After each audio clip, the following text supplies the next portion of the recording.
एक छोटे से गांव में कुमार सोहन रहता था। वो मिट्टी के बर्तन व खिलौने बनाया करता था और उसे शहर जाकर बेचा करता था। कभी कभी उसके 2-4 खिलौने बिकते तो कभी वो भी नहीं, जैसे तैसे उसका गुजारा चल रहा था। एक दिन उसकी बीबी शीला बोली, सुनो जी, क्यों न शहर जाकर कोई नौकरी ही कर लो। नौकरी करोगे तो महीने के अंत में कुछ धन तो आएगा। बीवी की बात सुन अब सोहन को भी ऐसा ही लगने लगा था, पर उसको मिट्टी के खिलौने बनाने का बहुत शौक था, लेकिन हालात से मजबूर था। बात तो तुम सही कह रही हो, पर कैसे उस हुनर को छोड़ दूं जिसका नमक हम लोग अब तक खाते आए हैं। मैं जानती हूँ आप बहुत मेहनत और लगन से खिलौने बनाते हो, पर बाजार में बिक्री ना होने से अब हमारा गुजारा नहीं होता। अब तो यह हालत हो गई है कि रसोई में अन्न का एक दाना भी नहीं बचा। ठीक है, मैं कल सुबह ही शहर जाकर कोई न कोई नौकरी तलाश करता हूँ।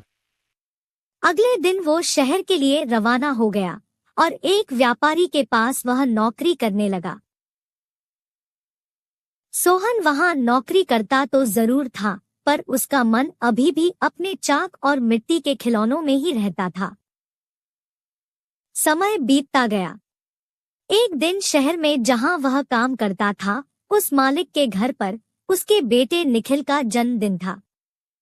सब महंगे महंगे तोहफे लेकर आए। सोहन ने सोचा, क्यों ना मैं मिट्टी का खिलौना बनाऊं और बच्चे के लिए लेकर जाऊं, वैसे भी हम गरीबों का तोहफा कौन देखता है। यह सोचकर वह मिट्टी का खिलौना बनाया और बनाकर जन्मदिन पर ले गया। जब दावत खत्म हुई तो निखिल की नजर उस मिट्टी के खिलौने पर पड़ी। उसे वो हाथ में उठा लिया और खुश होकर और भी बच्चों को दिखाने लगा। खिलौना सभी बच्चों को बहुत पसंद आया और जिद करने लगे कि उनको भी वैसा ही खिलौना चाहिए। यह सब देख सभी मेहमान एक दूसरे की तरफ देखने लगे और एक ही बात पूछने लगे, अरे वाह, इतना शानदार तोहफा कौन लाया है? इतना महंगा तोहफा ये किसने लाया होगा? ये खिलौना तो शायद आपका नौकर सोहन लाया है। इतना सुनते ही सब हैरान हो गए। सभी एक दूसरे का चेहरा देखने लगे। तभी मालिक बोला, सोहन तो बहुत गरीब है, इतना महंगा खिलौना कहाँ से ला सकता है? हाँ, मैंने देखा है, ये खिलौना सोहन ही लाया है। ठीक है, सोहन को बुलाओ, उससे पूछो कि ये खिलौना वह कहाँ से खरीदा है।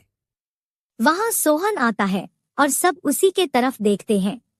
वह माहौल देखकर हैरान हो जाता है। मुझसे क्या गलती हुई, सब मुझे ही घूर रहे हैं। शायद मेरा खिलौना निखिल को पसंद नहीं आया होगा और बच्चों के सामने वो अपमानित होगा। कोई बात नहीं, मैं माफी मांग लूंगा। मालिक, क्या आपने मुझे बुलाया? हाँ सोहन, क्या यह खिलौना तुमने दिया है? हाँ मालिक। तुम यह खिलौना कहाँ से लेकर आए हो और इतना महंगा तोहफा तुम लाए कैसे?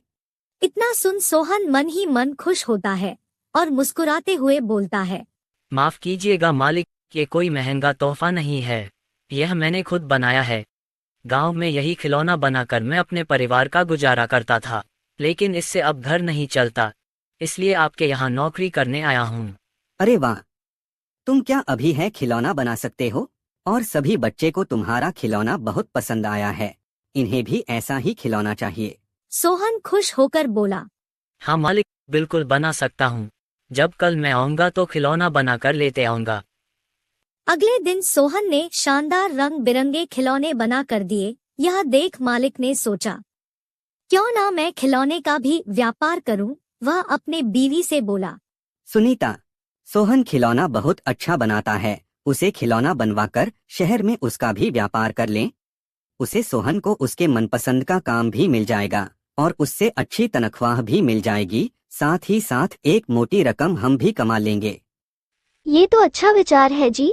यह सोच मालिक ने सोहन को खिलौना बनाने के काम पर लगा दिया और बदले में हर महीने अच्छी खासी तनख्वाह देने लगा और रहने को घर भी दिया। यह सब पाकर सोहन और उसका परिवार बहुत खुश हो गया और सोहन को उसके मनपसंद का काम भी मिल गया। दोनों हंसी खुशी रहने लगे।